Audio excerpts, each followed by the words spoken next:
Dear students, in previous sessions we discussed about skeleton in relation to movement and locomotion.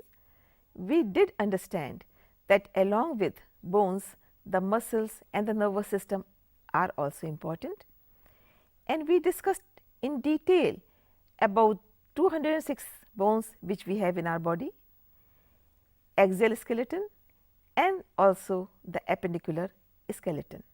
Axial skeleton, which makes axis of our body, includes skull, vertebral column and the rib cage, and appendicular skeleton will include the girdles and the limb bones. In skull we studied about cranial bones, the facial bones. In vertebral column we studied about vertebrae, and in rib the rib cage and the way ribs are arranged in the rib cage, out of which the first 7 pairs, out of 12 pairs in the rib cage, the first 7 pairs are true ribs, 8th, 9th and 10th pair they are false ribs, and 11th and 12th are floating ribs. We did discuss the pectoral girdle, the pelvic girdle and the cavities in these two girdles to fix with the limb bones. In the forelimb, that is hand, we discussed all the 30 bones, and similarly in the leg bones, that is hind limb bones, we discussed about all the 30 bones of the leg. Today we wish to show these bones in the skeleton and also in some models to make you understand their real arrangement in natural way in our body. Let us now see the skeleton and these bones the way we have them in our body. Children, we have reached near skeleton and I am quite excited to see all the bones in one vision, in one go. I am sure you are equally interested to know about placement of these bones in our body, which we are going to discuss along with this skeleton. As you know, skeleton, there are two main divisions: axial skeleton, in which comes the skull, the vertebral column and the rib cage.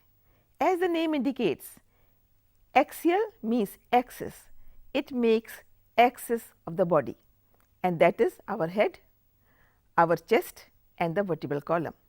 And other division is appendicular skeleton, which is going to include pectoral girdle, pelvic girdle, limbs, hind limb and the forelimb.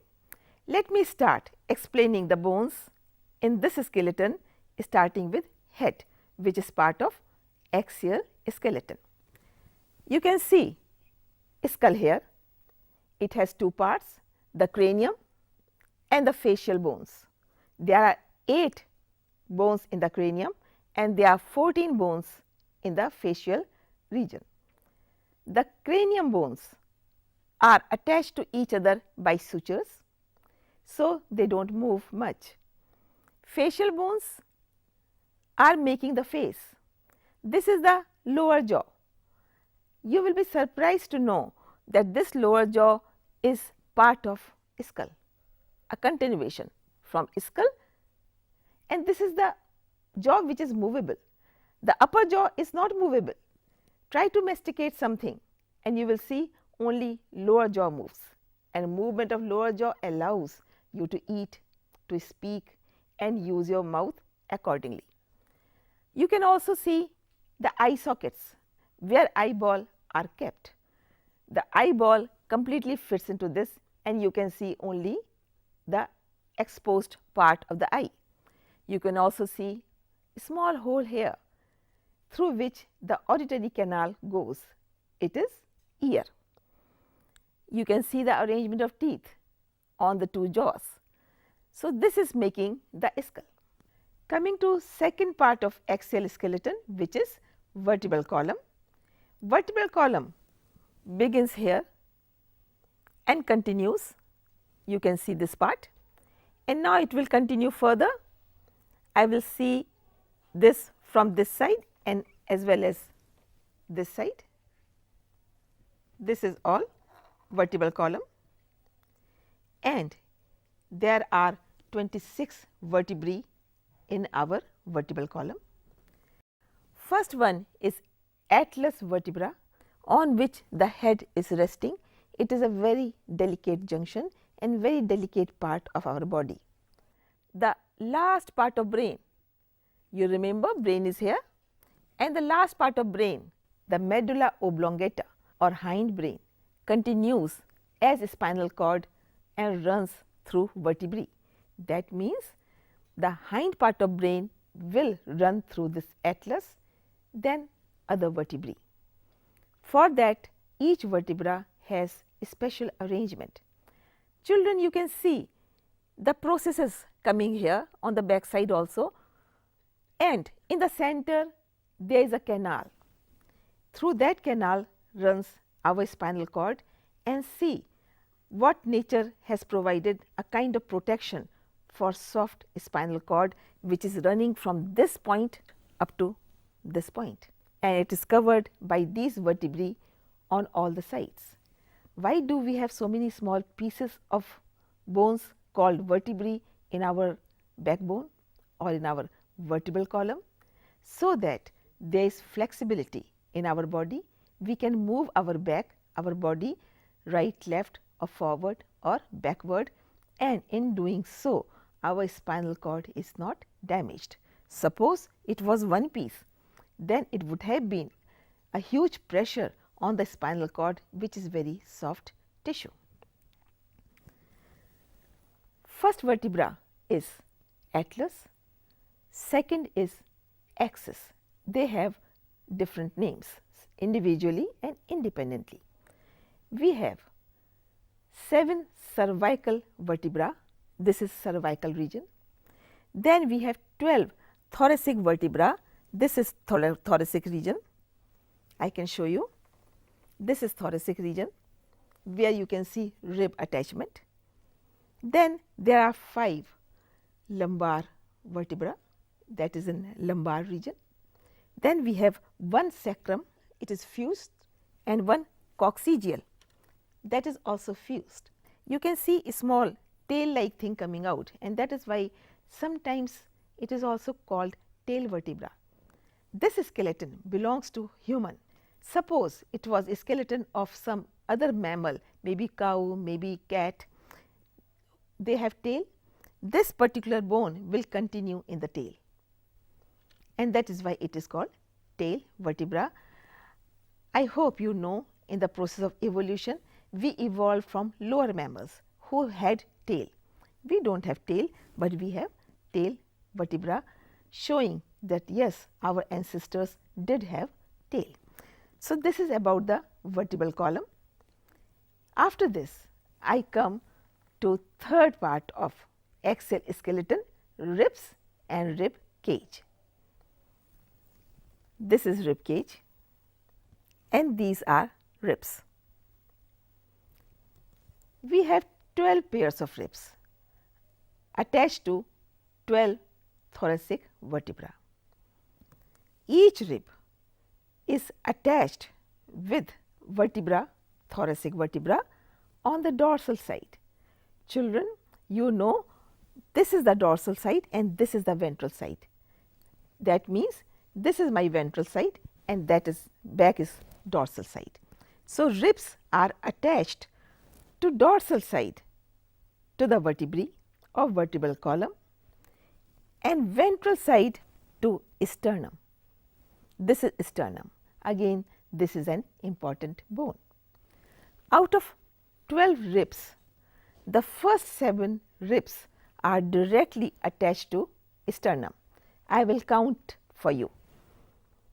This is of course clavicle, it is not rib. I will explain this while talking about pectoral girdle. So, first rib is this 1, 2, 3, 4, 5, 6, 7. You can see their attachment with the sternum 1, 2, 3, 4, 5, 6 and 7. All the 7 are attached to sternum on the ventral side, that is dorsal side, and these are called true ribs. Coming to 8th, 9th and 10th. So, 1, 2, 3, 4, 5, 6, 7, now 8, 9, 10. These 3 which you are seeing 8, 9 and 10 pair. When I talk of ribs, it is always in pair. Now, these 3 are not attached directly to the sternum. You can see this was 7th, they are attached to the 7th. That is why this kind of curvature to the rib cage, and these 3 pairs of ribs 8, 9 and 10 are called false ribs. After this there are 2 more pairs 11 and 12.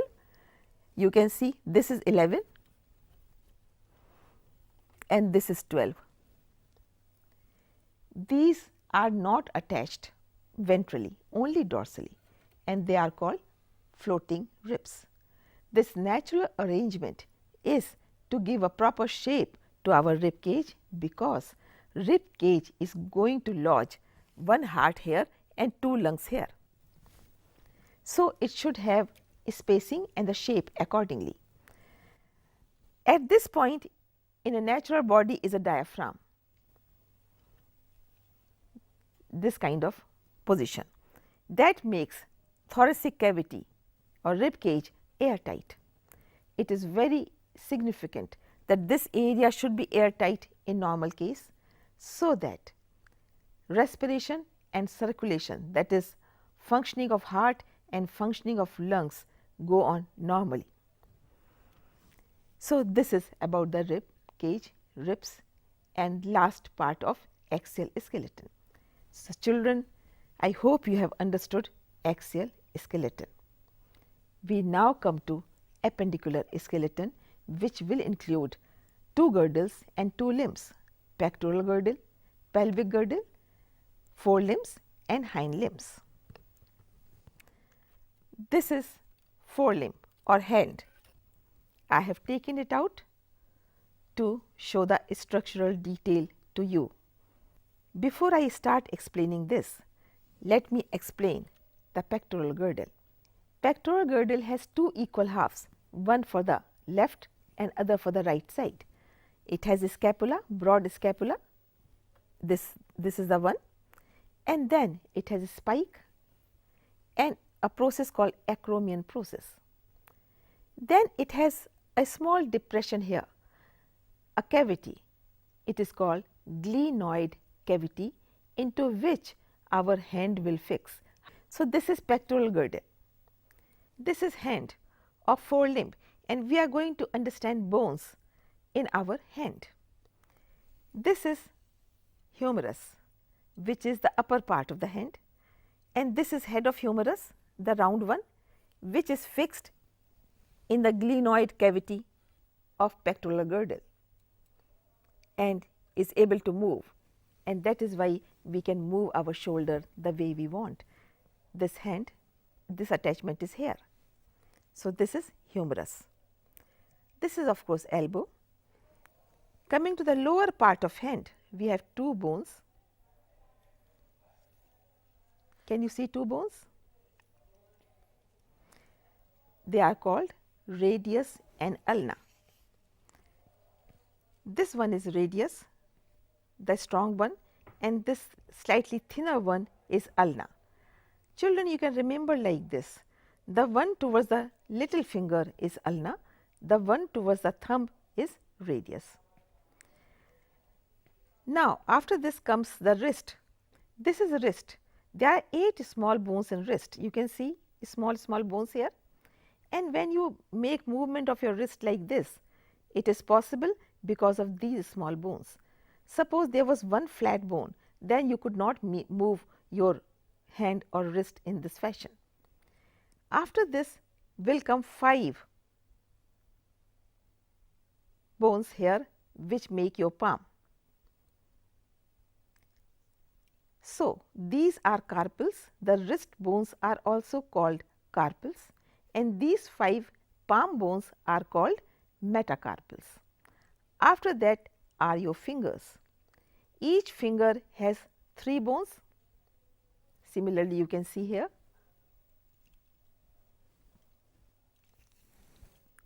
One, two, 3. 1, 2, 3. Whereas thumb has 2 bones, 1, 2. So, total 14 bones. As I told you, there are 30 bones in our hand. So, this is 1, 2, 3, then 8, then 5, then 14, that totals to 30 bones. You can definitely appreciate, children, the arrangement of small bones in your palm, in your fingers and in your wrist. Because of this, you are able to use your hand the way you want to, and hence these bones, small bones and the joints are very, very important. So, I have explained to you the pectoral girdle and the forelimb or hand bones. I put it back and then I proceed to hind limb and pelvic girdle. Children, now we will discuss about the pelvic girdle and the hind limb or leg bones. This is pelvic girdle. Pelvic girdle is also having two halves, the right and the left, equal halves for two legs. Each half has 3 bones, ilium, ischium, pubis, and 3 join at one point, and that point has a depression called acetabulum. Acetabulum is the cavity in which head of this bone called femur or thigh bone will fix and will be able to move. This is like ball, head is like ball and acetabulum is like cavity. In that cavity this head will fix and will be able to move.